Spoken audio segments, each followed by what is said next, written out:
पूरी खाली थी, मेरा पति साइड में था, एक इंसान आया, उसने उसको गोली मार दी यहाँ पे। उसने बोला कि शायद मुस्लिम नहीं है, उसने उसको गोली मार दी। 28 निर्दोष પ્રવાસીઓના જીવનનો અંત લાવનારી આ ઘટનાએ આખા દેશ સાથે સાથે વિશ્વને હચમચાવી દીધું છે. સૌંદર્યથી ભરપૂર પહેલગામ આજે એક આતંકવાદી હુમલાનું કેન્દ્ર બની ગયું છે.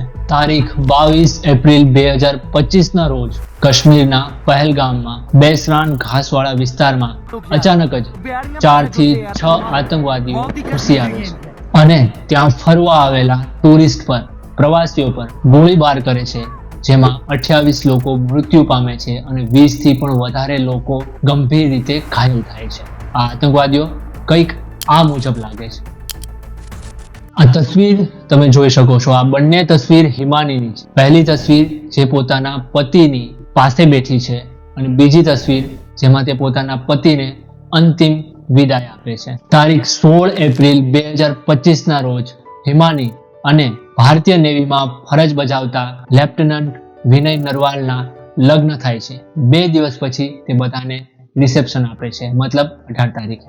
બંને પોતાના હનીમૂન માટે કાશ્મીર પસંદ કરે છે અને કાશ્મીરનું પહેલગામમાં જાય છે. ઘરેથી મંડપ હજી નીકળ્યા પણ ન હતા એ પહેલા 22મી એપ્રિલ 2025 ના રોજ અચાનક આતંકવાદીઓ પહેલગામમાં આવે છે અને ત્યાં વિનય નરવાલની તેની પત્ની હિમાનીની સામે ગોળી મારી અને હત્યા કરી દેવામાં આવે છે. અને એવું પણ જાણવા મળ્યું છે કે ગોળી લાગ્યાના 1.5 કલાક સુધી લેફ્ટનન્ટ વિજય નરવાલ એ જીવિત રહે છે, તડપે છે, પણ આજુબાજુથી કોઈ મદદ ન મળતા અંતે તે પોતાના પત્નીની સામે શહીદ થાય છે.